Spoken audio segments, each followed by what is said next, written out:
నిన్నగాక మొన్న Lakshmi pump house మోటార్లు ఆన్ చేసి కాళేశ్వరం ప్రాజెక్టు ద్వారా వరద కాలువలోకి నీళ్లు వదిలారు. పొద్దున్న లేస్తే రేవంత్ రెడ్డి గారు కాళేశ్వరం కూలిందంటాడు.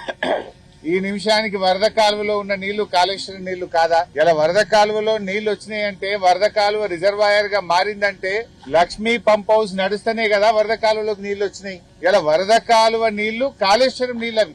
కేసీఆర్ గారు ఇలా ప్యాకేజ్ 6 గాని ప్యాకేజ్ 8 లో ఆ మోటార్లు పెట్టి టనల్ ను పూర్తి చేయడం ద్వారా వరద కాలువను రిజర్వాయర్ గా మార్చడం ద్వారా ఇటు చొప్పదండి, జగిత్యాల, కోరుట్ల, మెట్పల్లి, బాల్కొండ నియోజకవర్గాలకు అద్భుతంగా సాగునీరు అందించినటువంటి ప్రభుత్వం ఇవాళ బీఆర్ఎస్ ప్రభుత్వం. కాళేశ్వరం నీళ్లు వాడుతూ, కాళేశ్వరం మోటార్లు వాడుతూ, కాళేశ్వరం ద్వారా పంటలు పండుతుంటే రేవంత్ రెడ్డి కాళేశ్వరం లేనే లేదు అయినా పంటలు పండుతున్నాయని ఒక చిల్లర మాటలు ముఖ్యమంత్రిగా మాట్లాడుతూ ఉన్నాడు. ఇలా వరద కాలువలో ఉన్న నీళ్లు గాని, వరద కాలువ మీద ఆధారపడి పండుతున్న పంటలు ఇవి కాళేశ్వరమియా కావా అని నేను ఈ రోజు రేవంత్ రెడ్డిని అడుగుతా ఉన్నా.